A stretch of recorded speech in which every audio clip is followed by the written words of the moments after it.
vodka, tequila, scotch, beer, wine, rum, gin, whiskey, alcohol. Alcohol probably took 20 years of my life, and you can't get that back. Alcohol is a drug, which most people don't think it is, but it actually is. It's classed as a depressant, meaning it slows down vital functions in the body. Alcohol is made through the fermentation of fruits and grains. The process of fermentation is basically letting fruit sit and rot until it can produce a mind-altering effect when you drink it. There's different types of things you can drink that have different amounts of alcohol in them. Like a beer, if you just drink beer, that has 2 to 6% alcohol. Wine is about 8 to 20% alcohol. And then you got your hard liquors, which are like vodka or whiskey, which are about 40 to 50% alcohol. When someone drinks 2 or more drinks, it acts as a stimulant. When they drink more than that, it acts as a depressant. If you binge drink, what you're doing is you're just drinking repeatedly over and over large amounts and large quantities of alcohol. If you put that much alcohol in your system at one time, you can get alcohol poisoning, which could lead you to go into a coma or even kill you. 12 years old, I was in the 7th grade. When I was in 8th grade, I think I was 13 years old. It became very regular at 14 years of age. 15 years old when I first started drinking. 17 years old, starting going out to parties, doing things like that. At first, drinking was a sociable thing, you know, I drank with my friends. Thought I was really cool going out with all the older guys, and I'd try to show off in front of them and drink myself stupid. They just go out and party all night. By the time I was probably 15 is where I started drinking at school. Putting it in a water bottle, I would take vodka or gin, something clear that looked like water, and I would just drink in class and pop mints in my mouth. We'd go in, break into his parents' liquor cabinet, fill up our super big gulps full of ice and Everclear, and then stop by 7-Eleven and fill the rest of it up with Coke, and then make it to first period. I was drinking not just at parties and stuff, but after classes and after work, and even at work. I waited tables, so it was very easy access to alcohol. It was just hard to say no. It was so readily available, and it was constantly there. My drug problem wasn't something that happened immediately. It happened so slowly that I missed the fact that I was addicted to it. It became routine, a way of life. The only type of people I would hang out with were people who were using drugs or drinking alcohol. And it got to the point where that's all I cared about. It became far more than just a partying thing. It was a necessity. Without having alcohol in me, I could not function. I kind of became a loner because all I ever wanted to do was just drink and drink and drink. It felt like it was my only friend. Felt like that it was always there for me somewhere.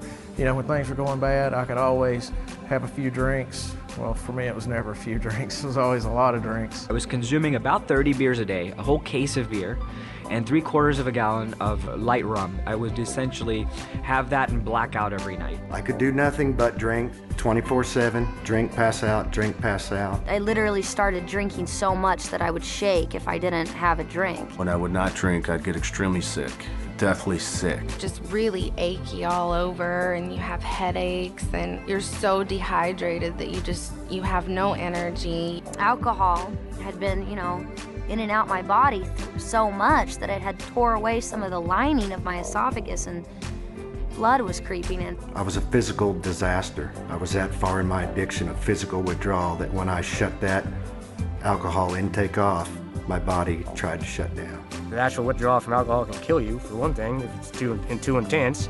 Your body has no vitamins or is dehydrated, and you can have DTs, and you can seizure to death. It's terrible. I got a phone call, that my father was in the hospital and that he was really, really sick, and that he wasn't going to make it. So the next day I got on a plane to go home. And my only way to confront this was to drink alcohol. So I showed up at the airport pretty drunk, and my family, saw me there, and, they didn't know what to say. The worst thing about it is that my father was kept conscious so that he could see me before he passed away. But instead of disgracing his memory, they'd put him on life support. I had gotten kicked out of this bar for fighting. I was beyond drunk, and I was attacked and raped. And I went home and I stayed in my apartment for a week. My mom would come knocking on the door. I'd pretend I wasn't home. I felt like it was my fault. You know, I was the one that was at that bar. I was the one that was getting drunk. I went home and I had a roommate, and for some reason we got into an argument which resulted in a fight, and the cops got called. I blacked out for part of it, so I couldn't figure out why I was waking up in jail. I drank some beer there at the bar inside the airport. I just ordered another beer and put my backpack on and started walking through the terminal smoking a cigarette. I didn't care what I was supposed to be doing. And I ended up getting a fight with the police there at the airport, and I woke up in jail. I had staples in my head. In the military, I woke up and I actually had to crawl on my hands and knees off the flight deck of the carrier because I couldn't walk, and then I got discharged from that and lost a girlfriend and a kid and my whole life. I drank to blackout one night. Well, sometime about an hour later, I got back up. I went to my bedroom. My wife wasn't there. I went to the girls' bedroom, and they were all in the bed together, basically hiding from me through a blackout. And I decided right then that I couldn't stay there anymore. I was afraid I was going to hurt someone in a blackout. You know, I haven't had a drink in 3 years, yet I'm reminded daily of my alcohol abuse because of the long-term effects. I have horrible short-term memory, and it makes everyday life very difficult for me. Just remembering names, remembering how to do things. As a result of alcohol, I had high blood pressure, and I still have it. Destroys your internal organs, and I mean, it can destroy your brain functions, your handwriting, small motor skills. It's definitely a poison. I have liver pains, bone and muscle aches that just used to not be there, and it's not from age. I'm not that old. I should be in my prime right now, and I probably aged myself 20 years through alcohol abuse. Alcohol is slow to kill, but it's the most hideous form of death.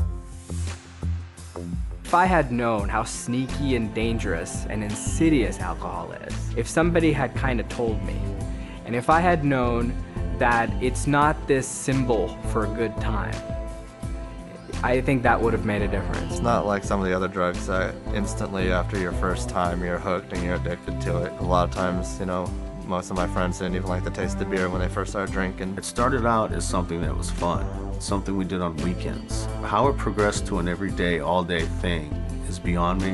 I have no answer to that. I do not understand how that happened, but it did. It's nothing but misery. The last 12, 13 years of my life, I've spent probably over $500,000, and over 4 or 5 years of that has been institutionalized, whether it be in a alcohol treatment rehab facility or, you know, incarcerated. Alcohol is just as bad, if not worse, than heroin or barbiturates or anything else. I don't know, if 60% of people go out to drink and get drunk, chances are that they're going to lead to something else and they're going to end up on the downward spiral. I may not be very old, but I have definitely seen some hellish things from alcohol. To be honest, I didn't think someone could get to the point that I was at my age. I thought that took years and years, but no, downward spiral. It might seem fun at the beginning, but after you get stuck in that lifestyle for years, you realize how not fun it is. It's terrifying.